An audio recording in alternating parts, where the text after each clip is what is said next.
جواب دیتے گئے وہ توڑتا گیا، جواب دیتے گئے وہ توڑ گیا، یہاں تک کہ 360 دلیلیں دی۔ کتنی؟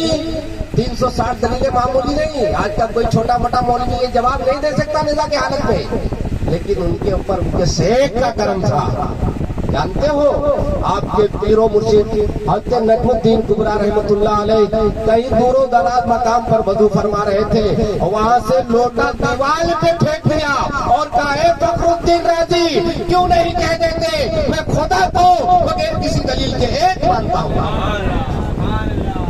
کیا فرمایا؟ خدا کو میں کسی بغیر دلیل کے ایک مانتا ہوں۔ یہ معاملہ جب وہاں ان کے مریدوں نے دیکھا، کہا حضور یہ کیا معاملہ ہے؟ وضو کرتے کرتے آپ نے جو ہے لوٹا دیوار پہ مار دیا۔ کہا تمہیں نہیں معلوم ہمارا ایک مرید آج شیطان کے جال میں پھنس گیا تھا، اگر میں اس کو نہیں بتاتا تو وہ اس کا ایمان جا سکتا تھا۔ ایسا شیطان ہر جگہ حاوی رہتے ہیں۔ اور یاد رکھو الحمدللہ میں تو میرے شیخ کا کرم ان پہ بھی ہے اور سب کے اوپر ہر مریدوں پہ ان کے شیخ کا کرم رہتا ہی ہے۔ چلتے پھرتے بھلے وہ اس کا مرید کبھی سال میں نہ ملا ہو یا 2 سال میں نہ ملا ہو، یا بہت سے اللہ والے جو ملتے رہتے ہیں اپنے شیخ سے، لیکن بہت سے ہے کہ جیسے محفلوں میں لاکھوں کے مجمع لوگ مرید ہو گئے تو پیر کو ڈھونڈنے کہاں جاؤ گے تم؟ اب آشمیہ صاحب آئے، لاکھوں کا مجمع، اس میں چندن ملت نے مرید کر لیا لوگوں کو، الحمدللہ غازی ملت ہے، مخدوم پاک کی اولاد ہے، لیکن اب آپ کو اپنے پیر سے ملنا ہے تو آپ جاؤ گے کہاں؟ آسانی تو نہیں، اس لیے حکم ہے کہ ایسا پیر تلاش کرو جس سے ہفتہ نہیں، مہینہ نہیں، 6 مہینہ، سال میں ملاقات تو کر سکو۔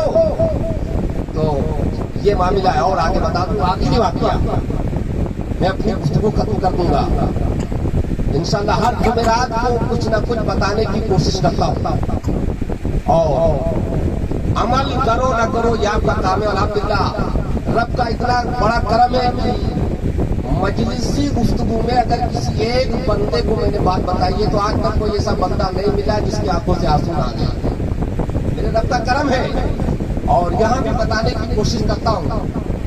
تو حضرت خواجہ عثمان ہارون کی بارگاہ میں لے چلتا ہوں۔ حضور غریب نواز کے پیر و مرشد ہیں، اس کے پیر و مرشد ہیں حضور غریب نواز کے پیر و مرشد۔ اور حضور غریب نواز کا معاملہ یہ ہے کہ جب آپ اپنی ظاہری زندگی میں جب کوئی مر جائے تو اس کو دفنانے کے لیے آپ قبرستان جایا کرتے تھے، اور آپ کے ساتھ حضرت خواجہ قطب الدین بختیار کاکڑی آپ کے پہلے خلیفہ ہیں، وہ بھی جایا کرتے تھے۔ ایک دن کا معاملہ ہے کہ حضور غریب نواز ایک میت میں قبرستان تشریف لے گئے، اور آپ کا معاملہ یہ تھا کہ جب لوگ دفنا کے چلے جاتے تھے تھوڑی دیر آپ اس کی قبر پہ بیٹھا کرتے تھے۔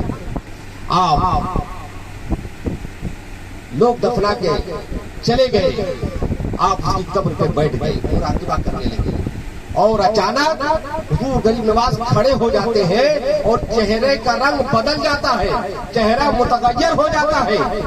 اتنا دیکھنا تھا کہ حضرت خواجہ قطب الدین بختیار کاکڑی نے عرض کیا حضور کیا بات ہے، کیا ہو گیا؟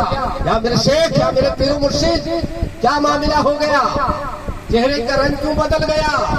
تو حضور غریب نواز فرماتے ہیں قطب الدین بختیار کاکڑی کیا تمہیں نہیں معلوم یہ جو مرنے والا آج مرا ہے جس کو قبر میں دفنایا گیا ہے یہ میرے پیر و مرشد خواجہ عثمان ہارونی کا مرید ہے، خواجہ عثمان ہارونی کا مرید ہے۔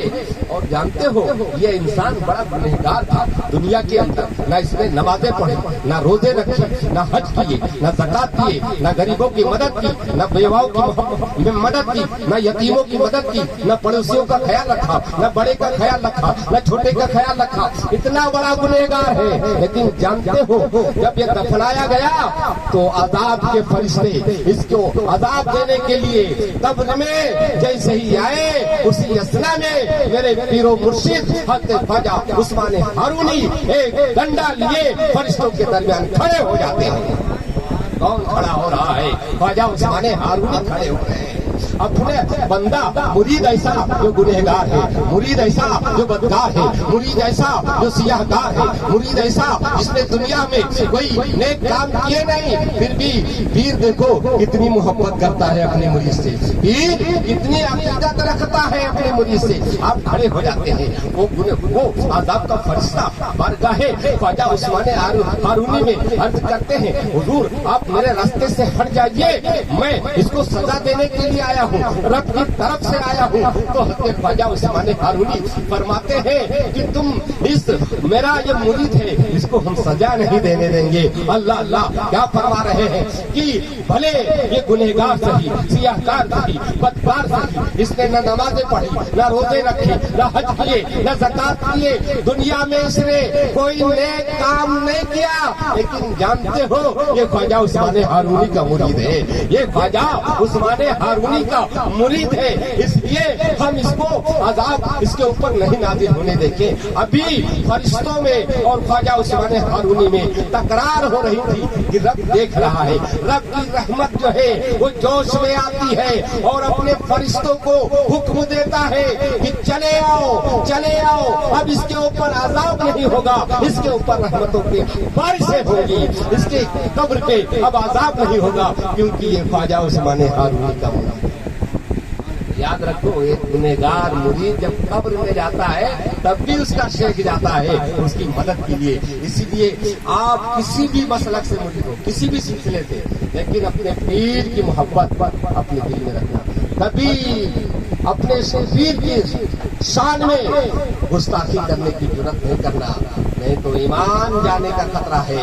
یاد رکھو، اسی لیے چاہے ہم سلسلے قادری سے مرید ہو، چاہے سلسلے نقش بندی سے مرید ہو، چاہے سلسلے سہروردی سے مرید ہو، چاہے سلسلے چشتیہ سے مرید ہو، چاہے سلسلے اشرفی سے مرید ہو، چاہے سلسلے رضوی سے مرید ہو، الحمدللہ یہ سارے سلسلے جا کر سلسلے قادری میں ضم ہو جاتے ہیں، مل جاتے ہیں۔